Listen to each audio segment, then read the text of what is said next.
आगे देखते हैं फार्माकोलॉजी यानी various routes of drug administration, यानी दवा को खाने के कितने कितने रूट्स होते हैं उसको देखेंगे। मोस्ट इंपॉर्टेंस है, हर बार एग्जाम में आता है, इस बार चांसेस हैं आने के लिए, तो इस बार भी कवर कर लेते हैं कि कितने रूट्स होते हैं, ये भी देख लेते हैं। तो सबसे पहले डिफिनेशन देखते हैं ड्रग एडमिनिस्ट्रेशन का क्या डिफिनेशन होता है। Drug administration refer to the process of giving a drug to patient by a specific routes to achieve its desire therapeutic effect. यानी कहने का मतलब ये है कि ड्रग एडमिनिस्ट्रेशन रेफर करता है उस प्रोसेस को जो कि ड्रग को पेशेंट के बॉडी में अचीव किया जाता है, मतलब बॉडी तक पहुंचाया जाता है उसके थेराप्यूटिक इफेक्ट को अचीव करने के लिए। उसके थेराप्यूटिक इफेक्ट को अचीव करने के लिए हम क्या करते हैं, पेशेंट के बॉडी में ड्रग को डालते हैं। ठीक है, कहने का मतलब ये है कि जो हमारा ड्रग एडमिनिस्ट्रेशन होता है ये ऐसा प्रोसेस होता है जो लाइक अगर आप मेडिसिन किसी भी रूट से खा रहे हैं, आपके बॉडी में ड्रग्स कैसे एंटर कर रहा है, आपके बॉडी में ड्रग्स कैसे एंटर कर रहा है और वो अपना थेराप्यूटिक एक्शन शो कर रहा है, उसी को बोलते हैं ड्रग एडमिनिस्ट्रेशन। हिंदी देख लेते हैं। ड्रग एडमिनिस्ट्रेशन से आशय रोगी को किसी निश्चित मार्ग द्वारा औषधि देने की प्रक्रिया से है ताकि उसका इच्छित चिकित्सक प्रभाव प्राप्त किया जा सके, यानी थेराप्यूटिक एक्शन जिसको बोलते हैं, थेराप्यूटिक एक्शन ताकि उसका शो हो जाए उसके बॉडी में, यही होता है। ठीक है, यहाँ पे देखिए कॉमन रूट्स हैं, लाइक ये मुंह से खा रहे हैं तो इसको ओरल बोलते हैं, इंजेक्शन लगा रहे हैं तो इसको इंजेक्शन पैरेंटल बोलेंगे, ये क्रीम्स लगा रहे हैं अपने हाथ पे तो इसको टॉपिकल बोलेंगे, ये क्या है, ये इनहेल कर रहे हैं यानी सांस के द्वारा ले रहे हैं तो इसको इनहेलेशन बोलेंगे। ठीक है, जो आप विक्स वगैरह इनहेल करते हैं।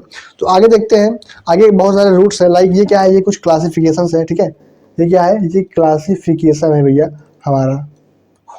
तो क्लासिफिकेशन देख लेते हैं। सबसे पहले यहाँ पे इंटेरल है, ठीक है, इंटेरल है, एंड सेकंड क्या है, पैरेंटल है, एंड थर्ड क्या है, अदर में। ठीक है, तो इंटेरल में सबसे पहले ओरल आ जाता है जो आप मुंह के द्वारा लेते हैं, oral.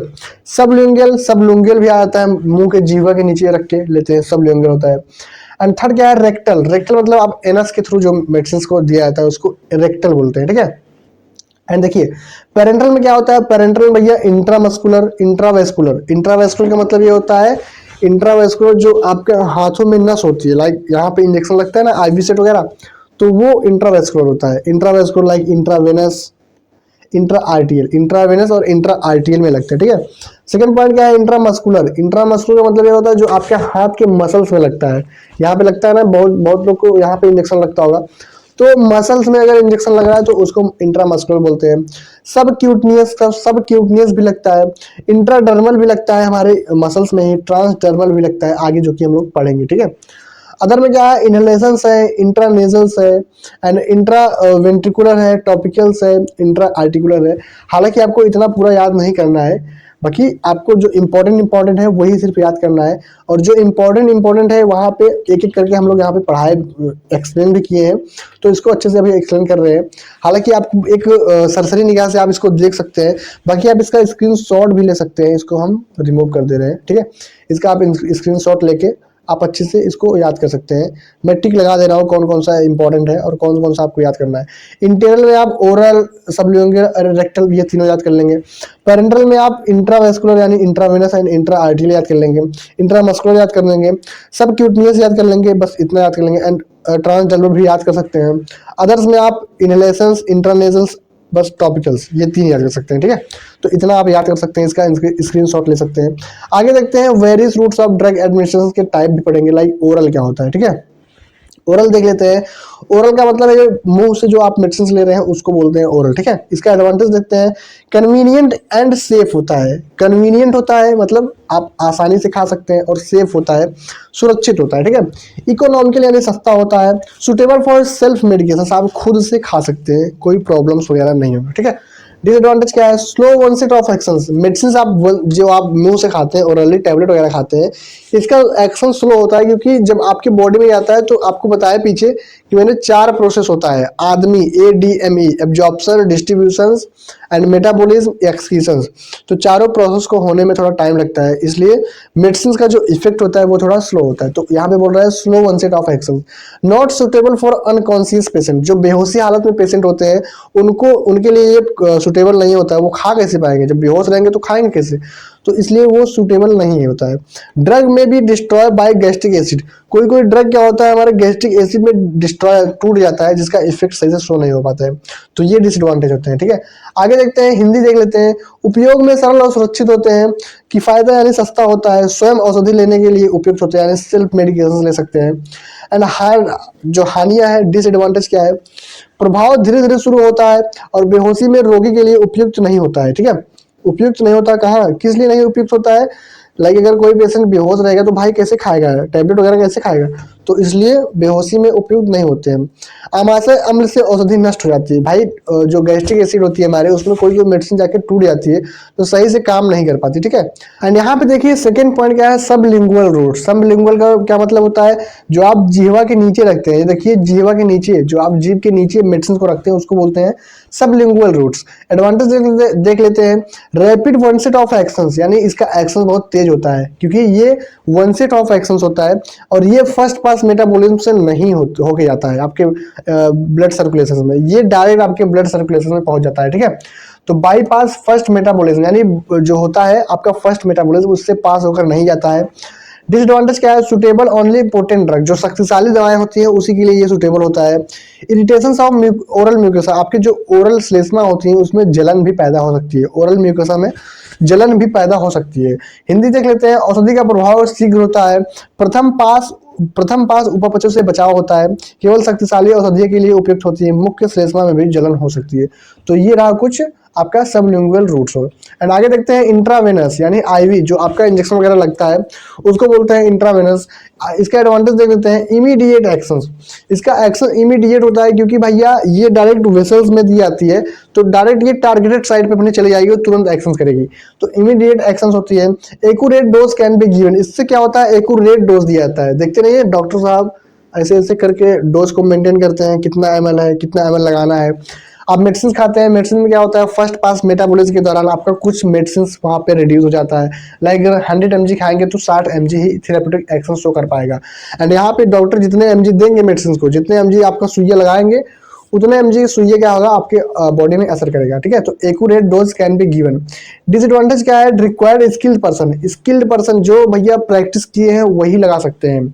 Risk of infection and toxicity, कभी कभी रिस्क होता है, इन्फेक्शन हो जाता है, कभी कभी वहां पे क्या होता है, स्वेलिंग हो जाता है यानी सूज जाता है और इन्फेक्शन भी कॉज कर सकता है। ठीक है, हिंदी देख लेते हैं, औषधि का प्रभाव तुरंत होता है, सटीक मात्रा में दिया जा सकता है। एंड हानि क्या है, प्रशिक्षित व्यक्ति की आवश्यकता होती है, संक्रमण और विषाक्तता का खतरा होता है, जो संक्रमण होता है और विषाक्तता होता है यानी टॉक्सिसिटी होती है उसका खतरा होता है। ठीक है, और क्या होता है, स्किल्ड पर्सन की जरूरत होती है, ये क्या है इसका डिसएडवांटेज है। राइट, इतना ही आपको याद करना है भैया, जितना पढ़ा रहे हैं बस इतना ही पढ़ के जाना है, बाकी आप पास हो जाएंगे अच्छे से।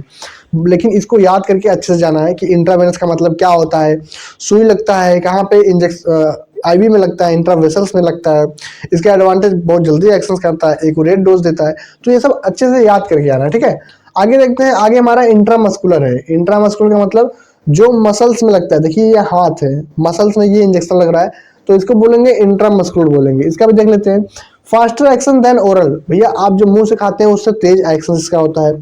सुटेबल फॉर ऑयली प्रिपरेशन, जो ऑयली टाइप का जो मेडिसिन होता है उसके लिए ये सुटेबल होता है, भैया सुइया भरे और चौक दिए, तो ऑयली टाइप का जो प्रिपरेशन होता है उसके लिए ये सुटेबल होता है। डिसएडवांटेज देखते हैं, पेनफुल होता है, जो इसका डिसएडवांटेज होता है वो बहुत ज़्यादा दर्द होता है। रिस्क ऑफ नर्व इंजरी, जो इंजरी भी कॉज कर सकता है, कभी कभी इन्फेक्शन भी कॉज कर सकता है। लाभ देख लेते हैं, मौखिक मार्ग से तेज प्रभाव करता है, तैलीय औषधि के लिए उपयुक्त होता है, दर्द युक्त होता है यानी पेन होता है आपको, एंड तंत्रिक क्षति का खतरा होता है यानी इन्फेक्शन हो सकता है आपके, कहाँ इंजरी कॉज कर सकता है, यानी नर्व इंजरी कॉज कर सकता है, क्या कर सकता है, नर्व इंजरी कॉज कर सकता है। ठीक है, आगे देखते हैं, आगे हमारा सब क्यूटनियस है। सब क्यूटनियस आपके कहाँ लगता है, आपके यहाँ लगता है, पेट में लगता है।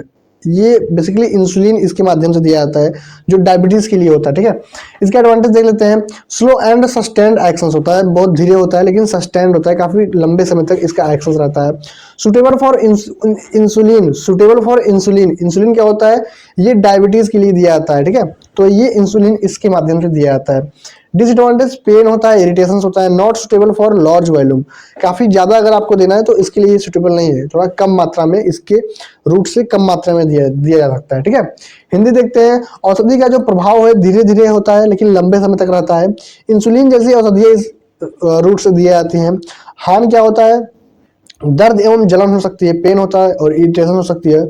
अधिक मात्रा में अगर दी जाती है तो वो काम नहीं करेगी, मतलब अधिक मात्रा में दिया ही नहीं जा सकता, काम करने की बात तो दूर है, आप ज़्यादा वॉल्यूम में ज़्यादा क्वांटिटी में नहीं दे सकते इस रूट से। ठीक है, तो कम क्वांटिटी में इस रूट से दिया जाता है। ठीक है, आगे देखते हैं।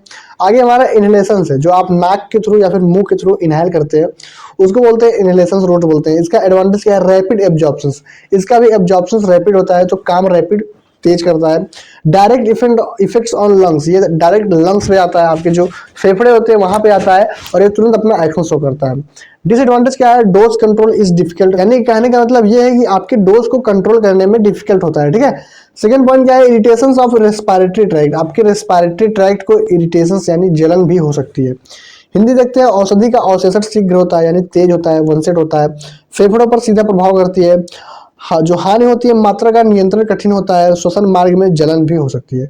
ठीक है, तो ये रहा इसका डिसएडवांटेज। एंड 7 पॉइंट क्या है, टॉपिकल रूट। टॉपिकल रूट का क्या मतलब होता है, टॉपिकल रूट का मतलब ये होता है जो आप लोग क्रीम वगैरह नहीं लगाते हैं तो उसी को बोलते हैं टॉपिकल रूट। एडवांटेज देख लेते हैं। प्रोड्यूस लोकल इफेक्ट, ये क्या होता है, लोकल इफेक्ट प्रोड्यूस करता है। लाइक कहीं लोकली में आपकी कट पिट गया या फिर कोई प्रॉब्लम्स हो गया तो आप लोग क्रीम वगैरह लगाते हैं तो ये लोकल एरिया को ये ट्रीट करता है, तो लोकल इफेक्ट ये शो करता है। ठीक है, एंड सेकंड पॉइंट क्या है, रिड्यूस सिस्टेमिक साइड इफेक्ट। ये क्या होता है, सिस्टेमिक साइड इफेक्ट पे रिड्यूस करता है। भैया क्रीम लगाएंगे तो आपके वेन्स में तो जाएगा नहीं, तो साइड इफेक्ट कहाँ से होगा, तो वही कहने का मतलब ये है कि ये साइड इफेक्ट को रिड्यूस करता है सिस्टेमिक के। इजी टू अप्लाई करने में भी इजी होता है, खोले लगाए बस रगड़ लिए हो गया apply. Avoids first pass metabolism, first pass metabolism ही अवॉइड करता है। फर्स्ट पास मेटाबॉलिज्म कब होता है, जब आप ओरल मेडिसिन खाते हैं तो उसके लिए फर्स्ट पास मेटाबॉलिज्म होता है। ठीक है, तो उसको अवॉइड करता है। डिसएडवांटेज क्या है, not suitable for systemic effects, कोई भी सिस्टेमिक इफेक्ट शो नहीं होता है। स्किन इरिटेशन हो सकता है, ठीक है, स्किन इरिटेशन और एलर्जी कॉज कर सकता है। एब्जॉर्प्शन में भी वेरिएबल, एब्जॉर्प्शन क्या होता है, ये वेरिएबल होता है। ठीक है, आगे देखते हैं, इसका हिंदी पॉइंट भी देख लेते हैं। स्थानीय प्रभाव उत्पन्न करता है, पूरे शरीर पर दुष्प्रभाव कम होते हैं, उपयोग में सरल होता है, फर्स्ट पास मेटाबॉलिज्म से बचाव होता है। ठीक है, आगे देखते हैं हानि क्या है, पूरे शरीर पर प्रभाव के लिए उपयुक्त नहीं होता है। कहने का मतलब ये है कि ये सुटेबल नहीं होता है सिस्टेमिक सर्कुलेशन, यानी कहने का मतलब ये है कि ये सिस्टेमिक थेराप्यूटिक एक्शन के लिए सुटेबल नहीं होता है, सिस्टेमिक थेराप्यूटिक एक्शन के लिए ये सुटेबल नहीं होता है। त्वचा में जलन होता है और एलर्जी हो सकती है। औषधि और अवशोषण में भी असमान हो सकता है, औषधि और अवशोषण में भी असमान हो सकती है। जो एब्जॉर्प्शन होता है उसमें भी देखिए, एब्जॉर्प्शन जो होता है उसमें वेरिएबल हो सकता है। ठीक है, चलिए आज के लेक्चर को यहीं पे एंड करते हैं। एंड आज हम लोग पढ़े topical, inhalation, subcutaneous, intramuscular, intravenous, sublingual, oral और various route of drug administration ये पढ़ लिए। एंड स्कोप इसका पढ़ लिए, किसका, फार्माकोलॉजी का स्कोप पढ़ लिए, फार्माकोकाइनेटिक्स, फार्माकोडायनेमिक्स को अच्छे से पढ़े, फार्माकोलॉजी का डेफिनेशन अच्छे से कवर किए। ठीक है, चलिए आज के लेक्चर को यहीं पे एंड करते हैं।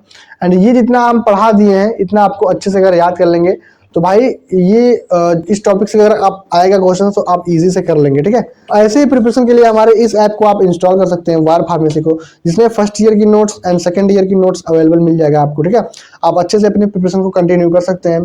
एंड ये रहा कुछ हमारा ऐप्स। चलिए आज के लेक्चर को यहीं पे एंड करते हैं एंड मिलते हैं किसी और इंटरेस्टिंग सा, किसी और इम्पोर्टेंट लेक्चर में। तब तक के लिए आप स्वस्थ रहिए एंड मस्त रहिए और अच्छे से पढ़ते रहिए। Bye bye.